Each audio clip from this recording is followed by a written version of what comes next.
ጥያቄ በመጀመሪያ እንዴት ናችሁ? ደህና ናችሁ ወይ? እውነት በጣም ግራ ስለገባኝ ነው። ጌታ ምስክሬን ላይክ ጀኒውንሊ ማለት ነው። አበባ በጣም ነው የምወደው ጌታ በጣም ማለት ነው።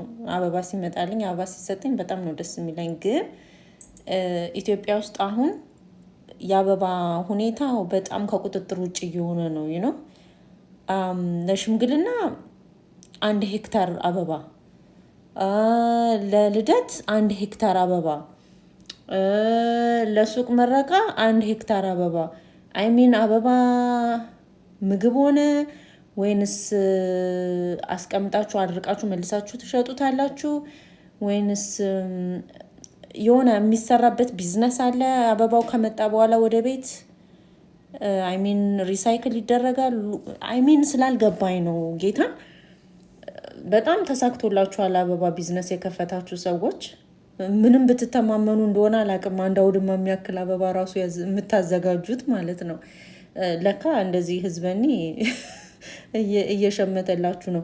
ግን ለማንኛውም ማለት ነው ለምሳሌ ለክርስትና ለሚያስነሳ ሰው 1 ሄክታር አበባ ይዛችሁ ተሸክማችሁ ከምትመጡ ይልቁንስ ለልጁ የሆነ የሚጠቅም ነገር ብትሰጡ፣ ለሽምግልና 1 ሄክታር አበባ ከምትሰጡ ይልቁንስ ለምን የሚጠቅም ነገር ለቤታቸው ይሆናል ወደፊት ቤታቸውን የሚያሟሉበት የሆነ ነገር ብትሰጧቸው። እንደ ሀሳብ ነው። እኔ አይገባኝም። የእናንተ ብር ነው። ከፈለጋችሁ አቃጥሉት ወይም ደግሞ እንደፈለጋችሁ አድርጉት። ግን አሁን ለምሳሌ ሱቅ ለከፈተ ሰው 3 ሄክታር ከምትገዙላቸው የከፈቱትን አይነት ላይክ የሽቶ ቤት ከፍተው ከሆነ ሽቶ በመግዛት ለምሳሌ ከዋጋው እጥፍ 2-3 እጥፍ በመክፈል ሊሆን ይችላል።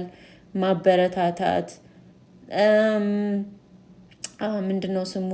ፀጉር ቤት ከፍተው ከሆነ ፀጉር ፕሮዳክት በመግዛት ላይክ የከፈቱበትን ወጪ እንዲሸፍኑ ምናምን ነገር በማድረግ። ጉራ በጣም ነው የምንወደው። ታይታ በጣም ነው የምንወደው። ማርያምን እኔ የሆነ ትልቅ ደረጃ ከደረስኩኝ ያን የሚያክል አበባ ተሸክማችሁ ከመጣችሁ እንደተሸክማችሁ ነው የምመልሳችሁ። ጌታ ምስክሬን። ምን ጉር ነው? ምቀኛ በሉኝ ደግሞ። በዚህም ምቀኝነት አይደለም። ለምንድን ነው የሚጠቅመው አበባ? ያን የሚያክል አበባ ምንድን ነው የሚጠቅመው? ለድምቀቱ ላይክ አላለ የተወሰነ እኮ በቃ አነስ ያለ አበባ እኮ በቂ ነው። ኧረ ሰው ወዴት እየሄደ ነው? የኢትዮጵያ ማህበረሰብ ምንድን ነው ያመለጠኝ? ምንድን ነው እየተፈጠረ ያለው? እየተከናወነ ያለው ነገር ምንም አልገባኝም። ወይንስ እኔ ወደኋላ ነው እያደግኩ ያለሁት? አይገስ የሆነ ነገር ይጎለኛል መሰለኝ። እውነቴን ነው የምላችሁ። እናንተ ትክክል ናችሁ። እንደውም እኔ ነኝ የተሳሳትኩት።